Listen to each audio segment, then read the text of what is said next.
Thanks, Corla. I think this is actually a very significant motion, an incredibly timely one, and I compliment Deputies Connolly and Pringle for giving up the time to have us discuss it, because we're actually at a critical moment in terms of seaweed as a resource with regard to its development as a potentially sustainable, ecologically sound, environmentally friendly industry. If we get it right, there will be huge benefits. If we get it wrong, there will be ecological problems and problems for the local communities. And let's face it, our record isn't really that great when it comes to hiving off our natural resources, from land to fishery rights to oil and gas. The tradition has been privatise them, open them up to multinationals, flog them off, enrich the middleman, and the local people lose out. And I think against this backdrop, and against the backdrop of the fact that there's a current proposal in the works for the harvesting licence of 20% of the seaweed from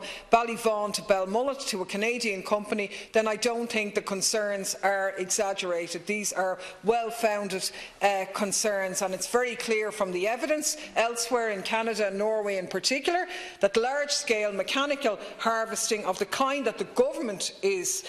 leaning towards is not a sustainable way to go. So I think we have to start by recognising the very real threat to the livelihood of traditional harvesters, some of whom attended here today and were present in the gallery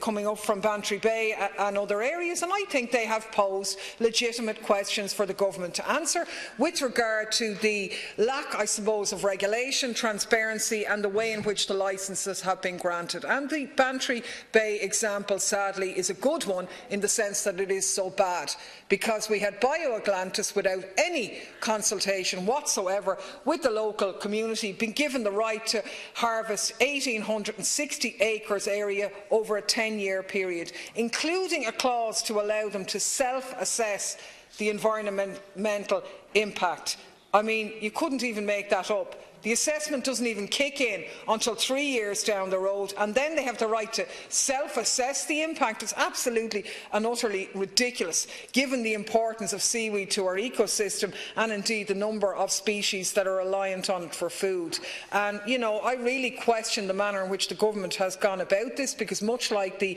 offshore exploration licences that the government handed out last year, long-term licences that tie us into commitments that we may regret are frankly irresponsible, and you're doing it again. Effectively, we're given the right to private enterprise to plunder natural resources at a profit, and that is way too risky for the Irish people, because there is a difference between harvesting and extraction. And I think the seaweed industry in many ways exemplifies that difference, because extraction involves the material removal of raw materials from the planet, and in many cases it's dirty and damaging and needs to be closely managed, whereas the traditional method of seaweed harvesting in Ireland takes place after the tide has receded. The crop is yielded manually. The harvesters make sure to leave a good proportion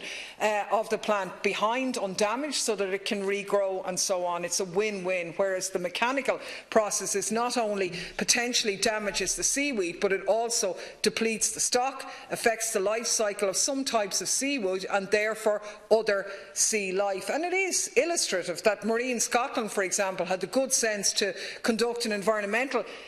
impact assessment on this, and they found very clearly that the artisan hand or manual harvesting was far less, obviously, environmentally damaging. There's always a small risk, of course, but it's very clear that the mechanised harvesting of kelp has significant adverse effects to their minds. So, given that seaweed and sea grasses play a huge role in marine and coastal ecosystems, and that some species actually modify their environment to support high levels of marine and coastal diversity, they are described as ecosystem engineers. That's what they are, and I think we need to monitor them carefully, particularly kelp. The last point I'll make, Corla, is that seaweed products, as we know, are becoming very popular, and some of those products are being promoted for their health properties, properties and so on, and there is a rising demand for that, and that's very good in many ways, but we have to balance that with how it's harvested and what it's used for, because it's not just about healthy food, if you like. If we increase, for example, seaweed removal from our coast